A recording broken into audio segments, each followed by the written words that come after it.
Good morning everybody and welcome to Jim's 5am Club, and today I come to you from a special place in Sydney, and it's special to me, and I'll tell you why shortly.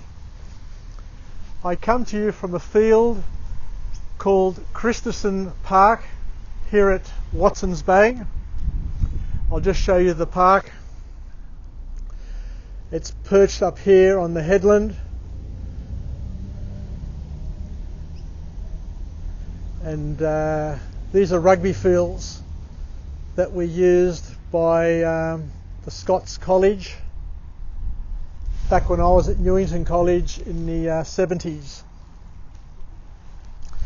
I remember coming here as a young boy,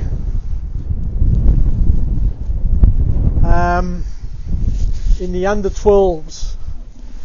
So I was 11 years old, or just turned 12, and I was playing rugby.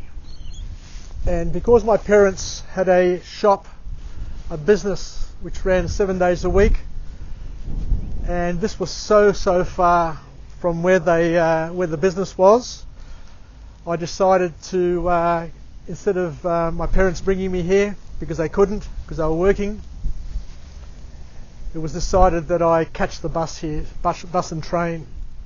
So I caught the train from Kingsgrove to Central, and then from Central caught a bus,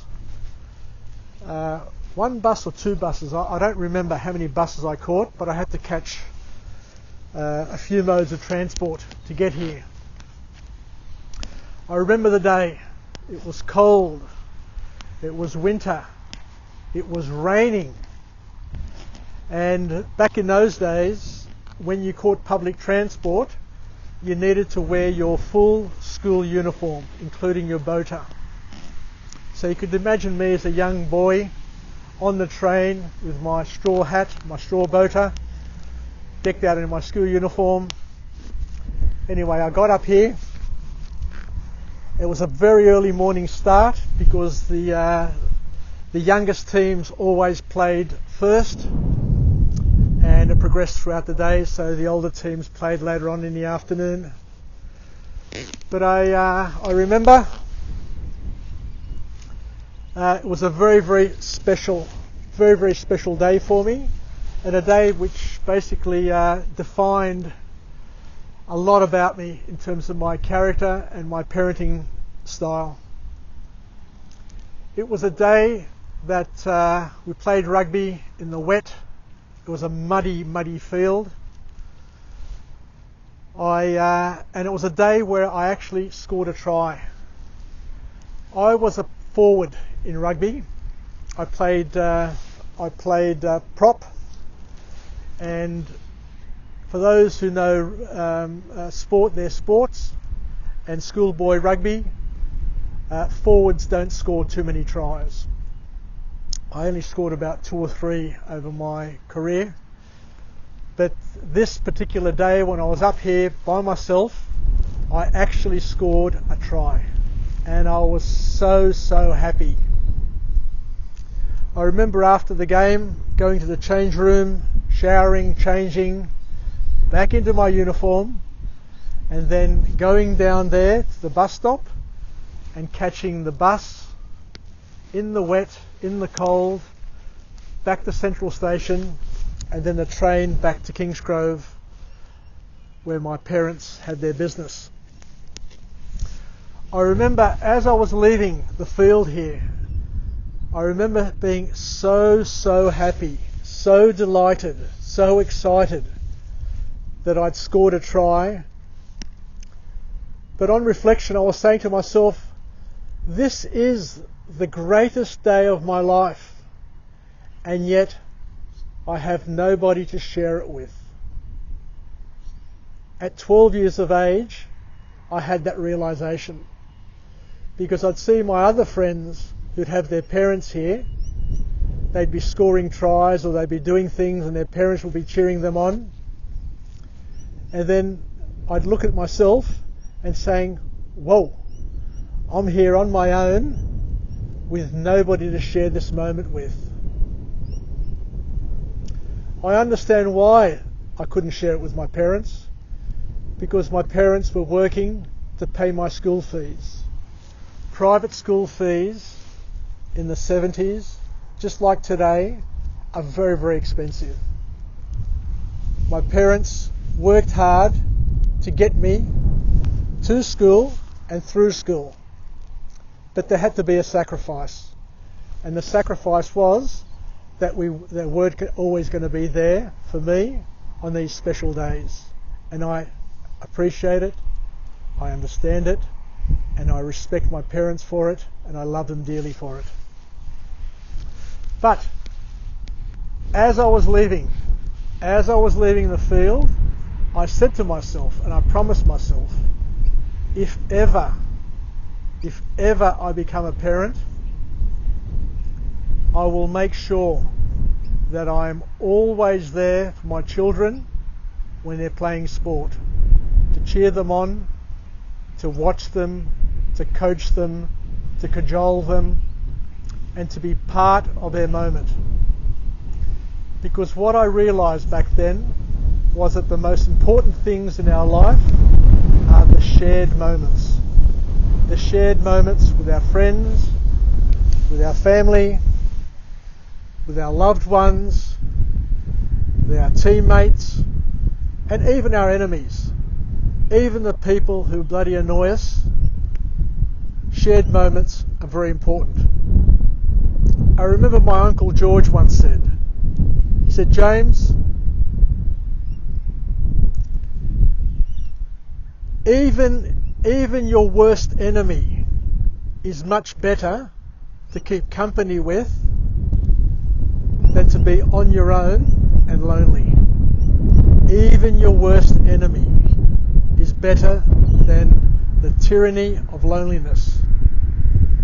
Very, very profound, but he was a profound sort of guy. Anyway, so I think that's it. I think I've made my point, but I'm very, very fortunate to have two wonderful daughters. They were both excellent at sport, and I got more than what I ever hoped to get in terms of entertainment and quality time with them at training, at the games, and all of that. So as a parent, I have no complaints. But looking back, the day at this field here, that day when I felt that loneliness, when I felt that little twinge of emptiness, was a day that defined my future and helped me grow into the person that I needed to be in order to be the best possible parent I could be for my children. Anyway, for all of us, the message is very, very clear. Be there for each other. Try and make the time. Prioritise time with your children. Your children need you. And that's why I'm a little bit upset and disappointed and feel sorry when I see families that are broken up, when mums and dads are not there all the time, or they can't be there all the time, or the politics doesn't allow them to be there all the time. It hurts me, because I know how important it is for each and every one of us to have both mum and dad present. On a funny note, I do remember when I was young and I used to play soccer. I played soccer before I played rugby and rugby league. My father used to come and he used to drive me to the game, but he used to sit in the car and read the newspaper. Anyway, I would have probably done the same, because I was so hopeless at soccer that he probably just thought that it was a waste of time just to sit and watch me.